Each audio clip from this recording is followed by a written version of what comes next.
할렐루야, 할렐루야. 우리 주님을 찬양합니다.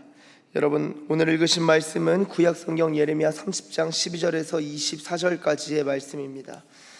이 위로의 책 29장까지는 계속적인 거짓 선지자들과의 단판, 썰전이 시작되었고요. 어제부터 해서 이 위로의 책, 하나님께서 이스라엘 포로가, 그러니까 이스라엘 백성들이 지금 바벨론에 있는데, 이 바벨론의 포로, 그리고 이제 폐허가 된 이 이스라엘, 특히 예루살렘을 중심으로 하여서 이스라엘을 회복시키겠다는 하나님의 의지와 상처를 싸매시고 고치시겠다는 하나님의 사랑과 긍휼에 대한 표현이 오늘 예레미야 30장 12절부터 24절까지 쭉 기록되고 있습니다.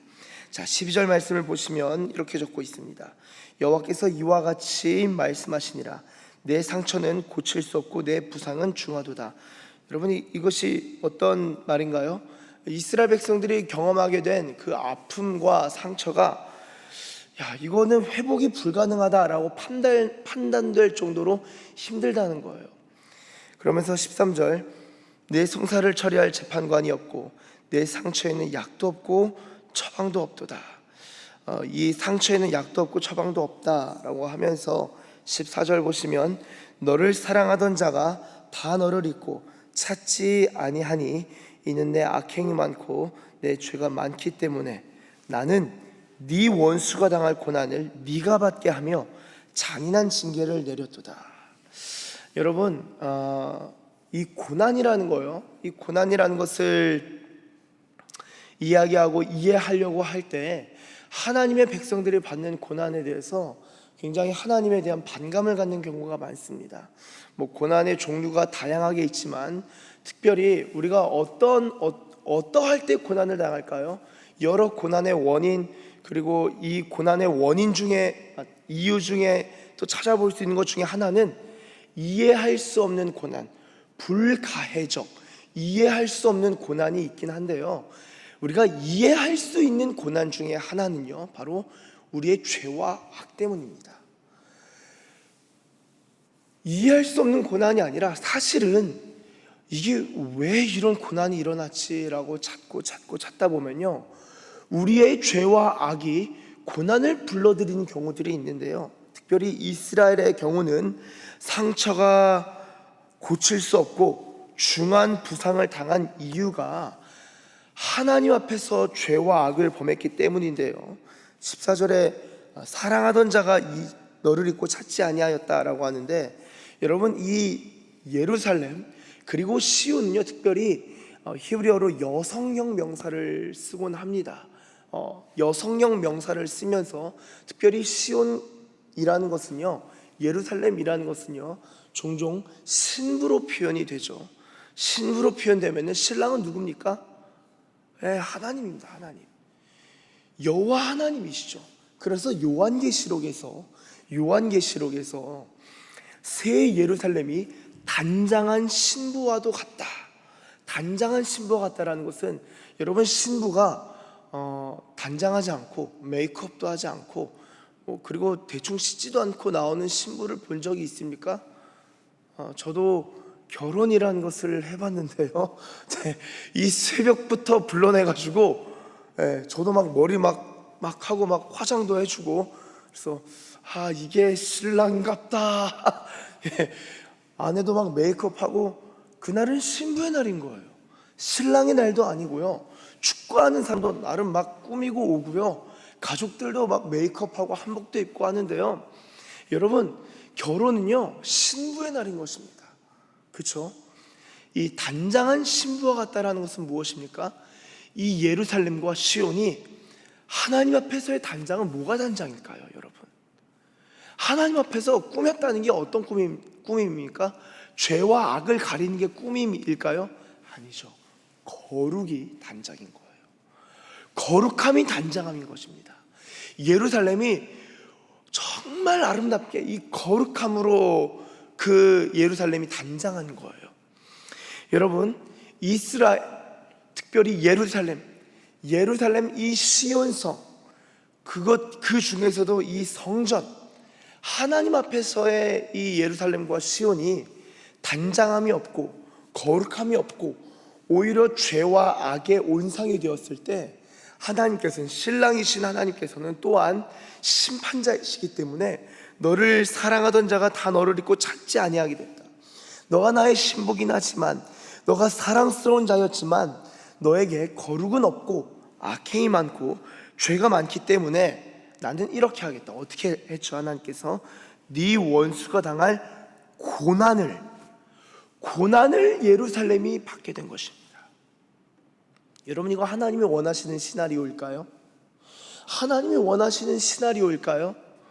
예루살렘이 고난받는 것이 하나님이 원하시는 겁니까? 아닙니다. 그런데요, 그의 죄와 그의 악이 이 징계와 고난을 불러일으킨 거예요. 사랑하는 여러분, 저는요, 참 놀라운 게, 하나님의 사랑은요, 하나님의 영원하신 사랑 가운데는요, 때로 고난을 허락하시는 것도 하나님의 크신 사랑의 이 드라마, 스토리 안에 자리하고 있음을 보게 됩니다. 왜일까요? 하나님의 사랑은요, 죄와 악이 그대로 있는데 그 상처가 골마져가고 골마 터져가고 쓰러져 가는데 그것을 보고 괜찮다 하지 않으시다는 거예요. 거짓 선지자는요, 이 상처와 죄와 악으로 썩어 문드러져 가는 가운데 거짓 선지자는 상처를 보고 괜찮다 하는 거예요. 그런데 여러분, 예수님은요, 누구를 위하여 왔습니까? 이 죄인을 위하여, 내가 죄인을 부르러 왔고, 그리고 이 상처받는 백성을 위하여 오지 않았습니까? 나는 의원이다, 예수님 말씀하셨습니다. 의원이라는 것은 무엇입니까? 전제가 뭐예요? 아픈 자들을 위한다는 거예요. 여러분, 아픔이 있을 때는요, 괜찮다 하는 게 아니라 약을 주던가, 약으로 안 들면요, 괜찮다 할 것이 아니라 마취를 하고 메스를 들고 그 상처를, 그 환부를 찔러서 쪼개서 그 고름을 짜내야 되는 것입니다. 여러분, 그게 의사예요. 그게 치료라는 거예요. 그게 의사고, 그게 선한 의사고, 그게 의로운 의사고, 그분이 바로 예수님이고 그분이 바로 하나님이신 겁니다. 예루살렘이 죄와 악으로 말미암아 썩어 문드러져 갈 때 하나님께서는요, 그 죄와 악을 보고 괜찮다 하지 아니하시고 선지자를 보내시고, 그리고 결국에는 그 죄와 악으로 말미암아 고난을 받게 될 때 그 환부를 터뜨리시는 거예요. 그 환부를 터뜨리시는 겁니다. 그것이 바로 원수가 당할 고난을 네가 받게 되는 것이다. 여러분, 이 유대인들요, 이스라엘 백성요, 원수가 당할 고난을 이스라엘이 실제적으로 받게 됩니다. 여러분, 이스라엘이 선민 사상이고, 저희 예전에 저희 어머니 쪽 외가댁의 큰 이제 아버지 중에 한 분이 하여튼 잘 이렇게 공부를 많이 하셨어요. 그 옛날에 대학에서 가르치셨던 분이 몇 분 계시는데 그분 중에 한 분이 이제 그러는 거예요. 대한민국을 사랑하려면 대한민국에서 나온 자생 종교를 믿어야지 왜 유대인 이방 종교를 믿나? 그 이북분들이에요. 이북분들, 어머니 쪽이. 저희 외할머니도 이북분이시고, 왜 이방 종교를 믿나? 그 유대인 종교 믿어서 뭐하나? 우리나라 자생 종교. 그럼 차라리 믿을 바엔 통일교를 믿겠다. 네? 우리나라 자생 종교라는 거예요. 그 우리나라에서 나온, 이 대한민국에서 나온 종교라는 거예요. 근데 그분이 이제 아프시고 나서는 이제 어머니도 전도하고 주변에서 전도하셨는데, 나중에는 이제 병원에 누워 있으시면 하실 수 있는 게 없으니까 라디오, 기독교 방송 들으면서 예수님을 영접하게 됐어요. 예수님을 영접하고 나중에는 이제 복음을 막 받아들이고 그 병상에서도 막 받아들이니까 오시는 분한테 기독교에 대해서 얘기해보고, 성경에 대해서 얘기해보고, 예수님에 대해서 얘기해보고, 하여튼 그러다가 소천하신 걸로 알고 있습니다. 아주 제가 어릴 때 이야기인데요. 여러분, 그런데 이 이스라엘을 생각할 때요, 우리는 이스라엘을 단순히 그냥 우리 입장에서는 외국인이고 선민 사상을 갖고 별로 좋아하지도 않고 할 수도 있겠지만요, 이 이스라엘은요, 하나님의 역사, 그러니까 이 인류 역사는 하나님의 역사거든요. 인류 역사는 단순히 인류 역사가 아니라 이 하나님의 역사인데, 하나님의 역사라는 것은 하나님의 섭리가 있고요, 하나님의 통치가 있고요, 하나님의 뜻이 있는 거예요. 이 역사를 경영하는 하나님의 어떤 이 원리와 패턴이 있는데, 그 원리와 패턴을 가장 실질적으로 보여주는 민족이 유대 민족입니다. 가장 실질적으로 보여주는 국가가 이스라엘이라는 나라예요. 그래서 이스라엘 나라를 잘 보면요, 하나님의 세계 경영과 역사 경영이 무엇인지를 알 수 있습니다. 그 이스라엘 열 왕들의 실록이 열왕기 상하, 사무엘 상하, 열왕기 상하, 역대기 상하, 그리고 예언서인 것이죠. 이스라엘, 하나님이 이것을 택한 이유는요, 그들을 통하여 이방이 복을 받게 하려 함인 것입니다. 내가 너로 말미암아 이방이 복을 전하게 하려고 한다. 그게 아브라함을 부르신 목적 아닙니까? 이스라엘 부르신 목적 아닙니까? 네, 맞습니다. 그럼 오늘 우리는 이스라엘을 보면서 하나님이 어떻게 복을 주시고 어떻게 저주를 하시고, 하나님이 언제 선을 베푸시고 하나님이 언제 악을 허용하시는지를 이스라엘을 통하여서 볼 수 있는 것입니다. 여러분, 이 이스라엘이 하나님을 저버리고 하나님으로부터 등을 돌리니까 원수가 당할 고난을 하나님께서는요, 너희가 내 말에 순종하면은 내가 너희를 모든 원수로부터 지키겠다 하셨어요. 그런데 이 이스라엘 백성들이 원수들로부터 지키시겠다는 하나님의 약속을 믿기보다는 이 원수들의 귀신들, 우상들을 수입합니다. 믿습니다. 그들을 따릅니다. 그래서 원수, 우상을 숭배할 때 따르는 죄와 악의 고난들을 이스라엘이 받게 되는 것이죠. 사랑하는 여러분, 이게 그냥 예레미야 때 나온 예언이 아닙니다. 이 사무엘하 7장을 보시면요, 사무엘하 7장 14절부터 16절을 보시면 이 다윗 언약이 나오는데요,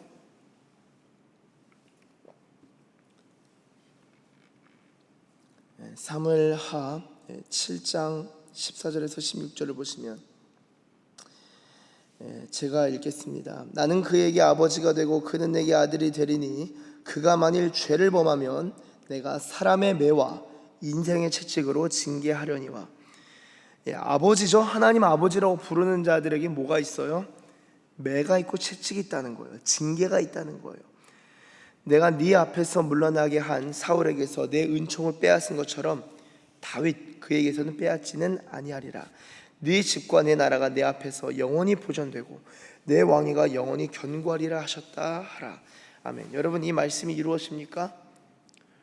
얼핏 볼 때 이루어지지 않아요.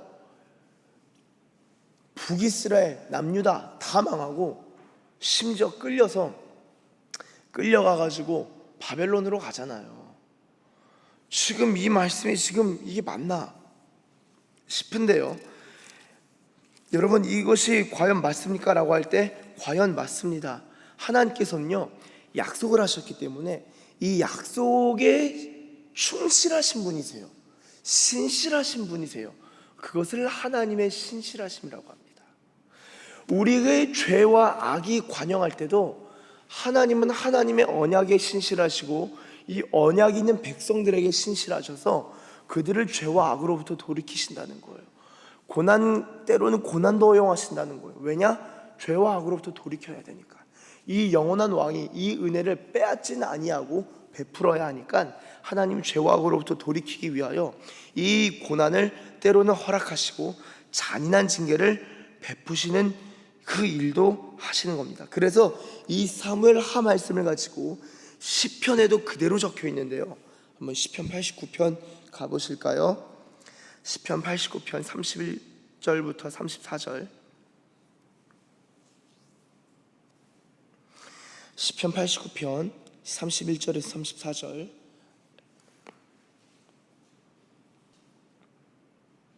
제가 읽겠습니다.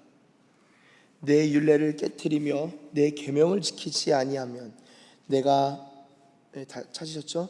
내가 회초리로 그들의 죄를 다스리며 채찍으로 그들의 죄악을 벌하리로다. 그러나 나의 인자함을 그에게서는 다 거두지는 아니하며 나의 성실함도 패하지 아니하며 내 언약을 깨뜨리지 아니하고 내 입술에서 낸 것은 변하지 아니하리로다. 31절 다시 보세요.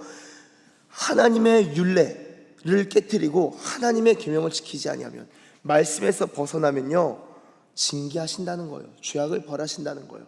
근데 죄를 벌하실 때조차도 하나님이 인자함을 거두시지는 않는다는 거예요. 여러분, 이게 놀라운 것입니다. 저도 이제 종종 말씀드리지만 저희 집안 가운데 하나님께서 예전에 제가 초등학교 때였죠. 그때 이제 집안이 힘들어지기 시작했는데 정말 우후죽순으로 저희 가족이 아니라 저희 집안에 그냥 막 풍파가 들이닥친 거예요. 저희 외할머니의 꿈과 저희 사촌들의 꿈과 저의 꿈과 저희 어머니의 꿈, 이때의 꿈은 그 비전이 아니라 실제 밤에 잘 때 꿈이에요. 꿈이 거의 동일한 메시지가 똑같이 나오는 거예요. 흙탕물이 집에 쏟아져 들어오는 꿈. 그리고 어떤 분이 되게 막 기도 많이 하시는 분이 기도를 해주시면은 집 앞에 회초리와 빗자루가 가득해서 집안을 쓸어버리시려고 하신다 막. 여러분, 얼마나 그때부터 이제 힘들었는지 몰라요. 제가 한번 말씀드렸죠. 저희 증조 할머니가 기도를 정말 무시로 하시는 분이셨는데 이 기도하는 자 한 분이 다 소천하시고 나서부터 힘들어지기 시작했고, 그 기도의 바톤을 이어받아야 되는 저희 어머니가 받지 못하고 열심히 막 하여튼 일하셨어요. 일하시고 기도에 있어서는 그 맥을 잊지 못했는데, 그럼 기도 맥을 잊지 못하면 뭐 다 징계인가? 그렇지 않습니다. 이제 돌아와서 보면요, 아버지도 그런 얘기를 하셔요. 너무 저 어렸을 때 너무 힘들었어요 하면은 다 하나님의 섭니다. 예수님 믿기 전에는 인생이 꼬이신 것 때문에 하나님에 대한 불평과 불만이 그냥 막 충만하셨. 또 저희 아버지를 아시는 분들이 계시네요. 또 인생에 대한 불평과 불만이 막 크셔가지고는 난 이해가 안 된다 하셨는데, 제 아버지의 자랑 중에 하나는 아버지의 성경이 자랑이에요. 요즘에 성경의 하이라이터가 얼마나 많은지, 얼마나 꼼꼼히 읽으시는지. 얼마 전에 수련회를 제가 좀 참석했었습니다. 그때 아버지도 참석을 하셨는데 하여튼 무슨 수련회가 하나 있었어요. 근데 이제 아버지 수련회 끝나시고 하신 말씀이 성경책을 보여주면서 내가 밑줄 친 그대로 설교를 한 것 같다고 황 목사가. 그래서 네 그랬죠. 네 그랬는데요, 말씀이 막 눈에 막 팍팍팍팍 꽂히기 시작하시는 거예요. 이 여러 고난과 환난 가운데서 주님을 믿고 이 영안이 열리시니까, 영안이 열린다는 것은 주님이 보이는 거고 말씀이 열리는 거예요. 여러분, 이 고난 가운데, 그런 고난 가운데 저도 이제 목회자가 되고 집안 사람들이 사역자가 되기 시작해요. 사역자가. 기도만 하면은 저희 아버지도 사역자, 저희 어머니 사역자, 저희 누나나 저나 저희 아내도 사역자고, 하여튼가 사역자구나. 기도의 양이 필요했었는데 주님이 한번 싹 거두시고 나서는 그냥 다 엎드린 거죠. 저도 중학교 때 가서 눈물로 기도했었어요. 울면서 정말 그 저녁에 가서 눈물로 기도한 것이 기억이 나고요. 그냥 가서 아무것도 하고 싶지 않아가지고 교회 가서 막 그렇게 울었던 기억도 많이 납니다. 저희 누나도 이제 고등학교 때 자취했을 때, 자취하고 그랬을 때 연소하잖아요. 자취하고 혼자 막 하고, 혼자 막 빨래하고 밥하고 그러면서도 학교 다니고 그런 시절이 있었는데요. 그럴 때도 집에서 제 어렸을 때 기억은, 고등학교 때 이제 누나는 피아노 치고 저는 옆에서 막 찬양하고 같이 기도했던 기억들이 사실은 굉장히 많아요. 누나는 옆에서 막 피아노 치고 찬양하면은 따라가가지고 옆에서 이제 막 찬양하면서 막 불렀던 기억이 참 많습니다. 저희 누나도 고등학교 때 고등학생이 대표 기도할 때 울면서 대표 기도하는 거예요. 여러분, 하나님 앞에 그렇게 나아갈 때 하나님이 이 죄악 가운데 징계를 하시고, 저희가 죄와 악이 많았던 것 같아요. 물론 이제 겉으로 볼 때는 신실하죠. 기도하죠. 찬양팀 하죠. 저희 어머니도 기도하시고 기도원도 다녔다고요. 그런데도 하나님이 그런 고난을 때로 허락하신 거예요. 죄와 악 때문에 다 고난을 당한 것은 아니지만 그 고난 받음이 인생의 큰 은총의 동력이 됩니다. 여러분, 인생에 고난이 있고 왜 이렇게 힘들까? 왜 인생에 고난이 있는가? 우리 집안에 왜 이런 어려움이 있을까? 하시는 분들은요, 여러분 많이 주님 앞에서 우시고요, 주님 앞에 기도할 때 하나님이 네 상처가, 네 부상이 중하고 쓰라린데 고칠 수 있는 자가 누구냐? 무엇으로 네 고난과 너의 상처와 너의 아픔을 고치려고 하느냐? 그것을 고칠 자는 나 여호와밖에 없느니라. 호세아 선지자를 통해서도 그렇게 말씀하시는 거예요. 이사야를 통해서도 그렇게 말씀하시는 거예요. 예레미야를 통해서도 그렇게 말씀하시는 거예요. 그래서 15절에 너는 어찌하여 네 상처 때문에 부르짖느냐, 네 고통이 심하도다, 네 약행이 많고 네 죄가 허다함으로 내가 이 일을 너에게 행하였느니라. 누가 이 일을 행합니까? 내가 이 일을 너에게 행하였다. 나 여호와가 예루살렘 시온아 너에게 이 일을 행하였다. 그러므로 그 다음에 16절부터는요 이 완전 뒤집어진 일이 일어납니다. 너를 먹는 자 잡아먹힐 거고, 네 대적 사로잡히고, 노략질한 자 노략물이 되고, 그들이 쫓겨난 자라 하매 시온을 찾는 자가 없는즉 내가 너의 상처로부터 새살이 돋아나게 하여 너를 고쳐주리라 하면서요 20절 그의 자손은 예전과 같겠고, 그쵸? 예전과 같겠고. 자 22절 너희는 내 백성이 되고 나는 너희들의 하나님이 되리라. 그러면서 자 24절은 한번 같이 읽어보겠습니다. 시작. 여호와의 진노는 그의 마음에 뜻한 바를 행하여 이루기까지는 돌이키지 아니하나니 너희가 끝날에 그것을 깨달으리라. 아멘. 끝날에 깨닫게 되는 겁니다. 끝날에 깨닫게 되는 거예요. 사랑하는 여러분, 저희 표도 뭐죠? 제가 이 표를 붙들고 많이 기도합니다. 이 이사야 30장 26절 여호와께서 자기 백성의 상처를 싸매시며 그들의 맞은 자리를 고치시는 날에는 달빛은 햇빛 같겠고 햇빛은 7배가 되어 7날의 빛과 같으리라 하셨습니다. 하나님이 상처를 싸매실 때는요 그냥 상처를 쌓고 마데카솔 발라주셔서 새살을 돋는 게 아니라 싸매실 때는 7배의 회복이 일어나는 거예요. 그러면 저희 집에는 그런 7배의 회복이 일어나는가? 일어나 가고 있는 것 같아요. 지금 막 한 사람 한 사람이 하나님을 진하게 만난 일들이 일어나는 겁니다. 저희 할아버지도 돌아가시기 전에 제가 늘상 말씀드리죠. 치매의 상태에 있어서도 예수님 믿으셨다고요. 완전 치매가 걸리셨는데 완전 늦은 나이에 진짜 노년에 예수님 믿었는데 치매에서 정신이 딱 돌아오는 순간 기도가 시작되셨다고요. 그런 거를 맨날 TV에서 보는 간증이었는데요. 저분은 어떻게 저런 은혜를 입냐 했는데 그게 저희 집의 일이 됐어요. 여러분, 제가 근데 이 서산기지교회 목회자잖아요. 뭐가 좋냐? 이런 은혜는요 늘 흘러가는 거예요. 은혜는 늘 흘러가는 거예요. 여러분, 이 흘러가는 은혜가요 교제와 말씀과 예배 가운데 일어나는데 여러분들도요 목장 모임을 할 때 주변 사람 만날 때 교제하면서 그 은혜가 흘러가게 될 것입니다. 하나님께서 여러분 한 사람 한 사람을 은혜의 도구로 예루살렘처럼 사용하실 줄로 믿습니다. 하나님이 예루살렘처럼 시온처럼 저와 여러분들을 긍휼히 여기시고 상처를 싸매시고 은혜의 은혜를 베푸시고 내가 너의 하나님이라 내가 너의 아버지라 너희는 나의 백성이라 말씀하시면서 우리의 삶을 인도해 가실 줄로 믿습니다. 그 하나님을 경외하고 예배하며 그 하나님께 부르짖으며 상처 때문에라도 부르짖는 이스라엘인 것처럼 상처 때문이라도 하나님께 나아가는 저와 여러분들, 그래야 해서 주님의 회복과 주님의 구원을 경험하시는 저와 여러분들 되시길 예수님의 이름으로 축복합니다. 기도하겠습니다. 하나님 감사합니다. 하나님, 원수가 당할 고난을 때로는 허락하시는 하나님, 우리의 모든 징계와 고난을 예수님께서 지셨지만 하나님, 그렇게 우리가 하나님의 백성이 되었고 하나님의 자녀가 됨으로 말미암아 우리를 너무나 사랑하시는 가운데 때로는 징계도 허락하시는 우리 주님이신 줄로 믿습니다.